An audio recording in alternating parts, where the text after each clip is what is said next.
Hello, welcome to my channel. I always ask people, what is depression and what is misery? And people will say that I'm overthinking it too much or looking too deep into it. And yet, they will give me a very shallow answer.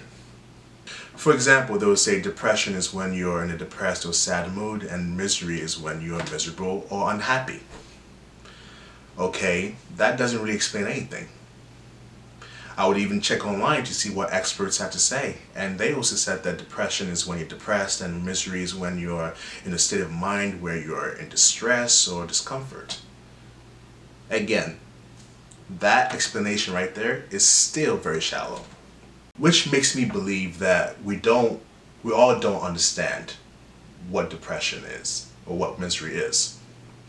It's like when people say love yourself. What does that mean? How does that even look like?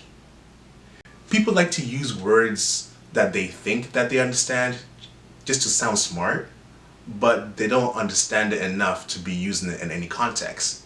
People like to regurgitate based on what experts are saying, and because they're experts, they believe and accept everything they say as truth without even questioning or even challenging them.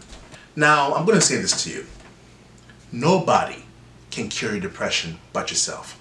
These people we call experts who are supposed to cure us from our depression, they give us pills that don't really help. Sure, it numbs the pain that we go through, but it doesn't take away depression. And these drugs, they make us feel even worse. At the same time, we fear that if you stop taking them, then we're going to suffer even more. Later on, we start developing a codependency for these drugs, and then we continue to take them, thus making us become addicts. What we all don't realize is that depression is something that's mental and spiritual, and we don't comprehend what it is. Nobody can cure your depression but yourself. Not even pills can cure depression. Even if you were to sort out a therapist, the job of a therapist is to guide you to make small breakthroughs. But you are still the one doing the work. All the therapist is doing is making you go within yourself to do the work that you are already supposed to be doing for yourself. Sure, therapy gives you a feeling of comfort and relief, but it's only temporarily and it doesn't get rid of depression. Depression is something that you have to defeat on your own by going within yourself to challenge the way you think. And when I say challenge the way you think, I mean challenge your belief systems. I'm going to explain to you how belief systems are making us miserable and depressed. Belief systems are constructions of ideas which represents who we are and who we choose to be. It's basically our identity or image. Based on whatever beliefs you have, you basically become that. Belief systems can also motivate the choices that we make in life. And the results of those choices becomes our own creation.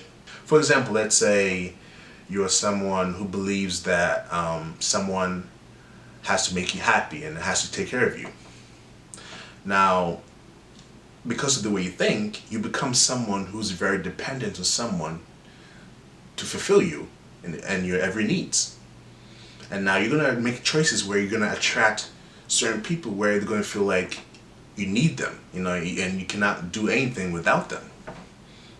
And so then they're going to take advantage, and then they're going to start abusing you. That's how domestic violence starts. And that right there becomes your own creation. Now, our sense of freedom is restricted by belief systems that are constructed by any society or culture. A lot of beliefs that we conform to, they are socially constructed, and we don't understand why we have to follow them. Everyone is just comfortable conforming and following like sheep. And it starts from a very young age. Your parents start to instill ideas into your mind, and they try to mold you into what fits them and what fits society. I mean, look at parents who are religious. They instill religious ideas into their children, making them believe that there's a man in the sky called God, and you have to read the Bible, and if you don't go to church, then you go to hell. They even try to control their children by saying that being gay is a sin. I mean, look at Arabian women. how they're told that, you know, they have to cover their face, but it's okay for men to walk around freely without covering their face. In general, women are told that if they go around having sex with multiple men, that they're called a slut or a whore. But it's okay for men to go around sleeping around. Look at how men are supposed to suppress their emotions and act tough all the time. And if they show any signs of sensitivity, they're called either a bitch, gay, or someone who's not worthy of being called a man.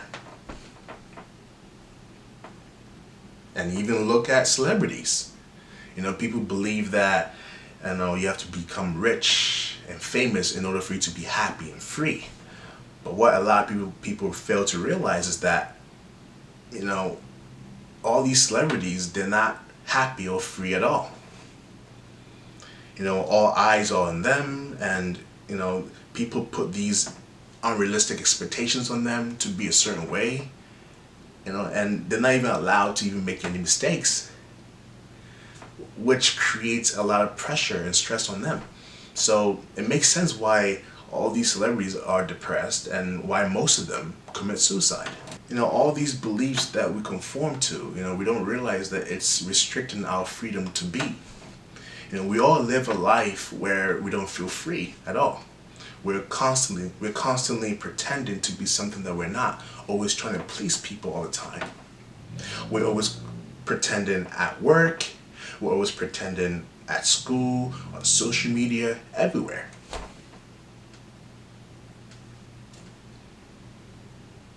And then when we choose to express ourselves in a way that doesn't fit the standards of society, you're condemned for it. People would judge, shame you, beat you up, even kill you. And that fear of being condemned is what is allowing other people to have control over us. So all these things is what's making us feel miserable and depressed. I strongly believe that misery is when you feel like your sense of free will is taken away from you, where you feel helpless, hopeless, and even powerless. You know, you don't even feel like you have control over your own life. And a lot of people don't realize how they are allowing other people to control them by focusing so much or caring so much about how they perceive them, or, you know, what they'll say about them. You know, all these things is also affecting your life. Misery can also be a feeling of boredom, you know, doing the same repetition of pleasing others all the time. Eventually you become tired of that, you know, and you just, after a while, you feel like there's no purpose in life and you just want to end your life. You know, I believe that depression is a self-destruct button where your soul is telling you that you're tired and you want to rebel. You know, your soul is telling you that you're tired of playing a character in society all the time, and you don't like the life that you have chosen to live and who you have chosen to be for others. Thank you for listening. Make sure to leave a thumbs up and make sure to subscribe to my channel, and I will see you in the next video.